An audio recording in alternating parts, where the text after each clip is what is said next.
Hello everyone, Thunderbro here, and I want to return to character focus, after spending the last few videos on the lore of the series. Those were received fairly well, and I thank everyone who took an interest in those videos, and took the time to leave their thoughts and give feedback. I have plans for future discussions about the series in general, and hopefully a video about the video game once we get more details. Today I want to talk about a super underrated character, who despite a relative lack of screen time, her story has a lot to say about society and gender roles. This is Yagyuu Kyubei. So one of my most frequent complaints about Gintama is how little screen time Kyubei gets during series arcs. Since she's a badass samurai, and it would have been cool to see her take on some of the series' major antagonists like the Kiheitai, Kamui or Abuto, or the Mimoarigumi, or the Harusame Mad Stars, but this is more of a personal complaint and not a complaint about the series as a whole.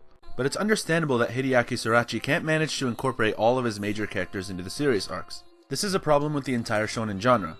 So if I pose that as a legitimate weak point of the series, I would have to say the same for most other works in the shonen genre. This is a common issue for shonen titles with large casts. My wish to see Kyubei kick ass in series arcs is mostly because I think Kyubei was pretty cool in the Yagyuu arc, and I wanted to see her wreck some shit in other arcs. But this does not take away from what Sorachi conveys through Kyubei's characterization, where the intricacies of gender roles are deconstructed.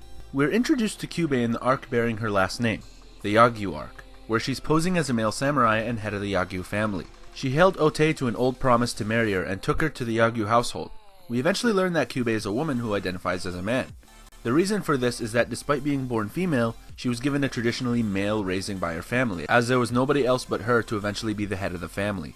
In a very conservative land that values traditional gender roles highly, she can't expect to head the family as a woman. So her family decided to raise her as a man and disguise her as one so they would not be questioned. Now this clearly had serious effects on Kyubei. Not because she couldn't handle a male raising, but in a world where women are not expected to be raised the way she was, it came as somewhat of a shock to her. Other girls her age were not made to endure the harsh training and scoldings that she was. Like many people of her era, male and female, she wasn't allowed to choose what lifestyle to embrace, and her family chose for her.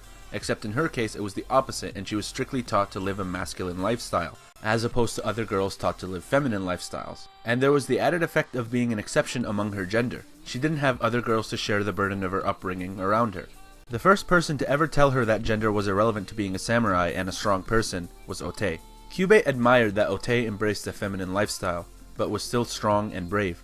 It broke Kyubei's illusion that only being a male allows you to be strong or courageous. The illusion that strength is only granted to those who are anatomically male.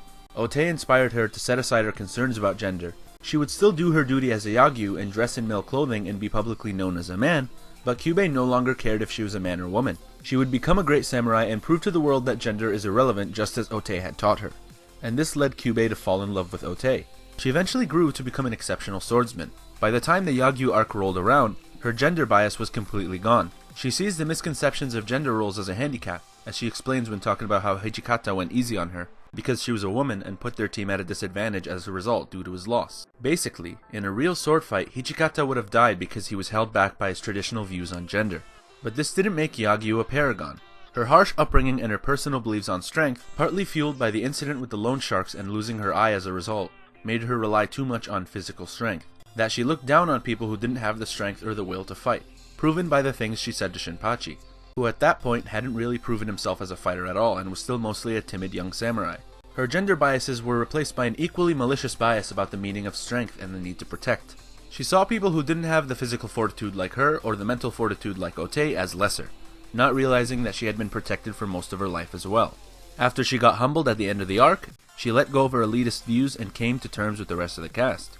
Now, Kyubei continued to hang out with Otei, and slowly but surely, Kyubei came to accept both sides of the masculine-feminine spectrum. Otei couldn't have been any different from her, but being around her enabled her to accept aspects of life that had previously been inaccessible to her because of her situation. She still preferred her usual male garb and maintained her typical mannerisms, but Otei taught her not to care about what's seen as womanly or manly, rather to simply do what she likes if she wants to. Kyubei's feelings for Otei didn't subside throughout the series, and instead a different issue rose to the forefront, and it made her want to be a man.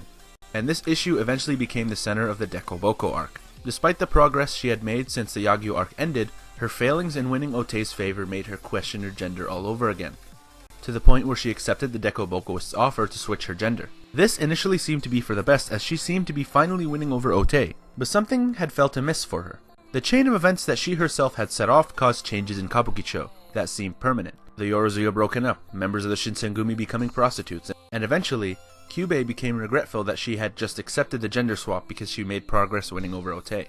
Moreover, it was essentially cheating, since in order to make gains with Otei she had to switch her gender. Kyubei was no longer Kyubei while trying to get with Otei, and perhaps it didn't feel legitimate to her, since she could only start to win Otei's favor after changing who she was. For a while she seemed fine with all this, but her regret began to mount up as she saw it as selfish and cowardly to just accept what she had done because it benefited her. She was reassured by Ginko that ideas of manhood and womanhood are constructed and femininity and masculinity don't truly matter.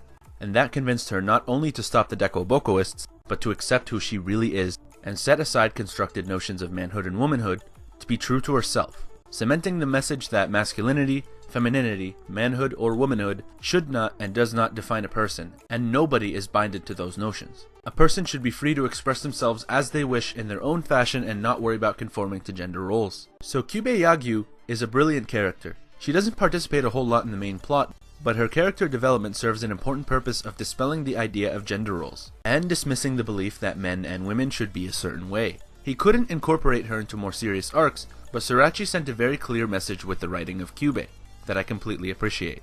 So that's my discussion on Kyubei. I hope you all found it interesting. Feel free to leave your thoughts in the comments. If you like my content enough, you can follow me on Twitter. Thank you for the continued support, and take care.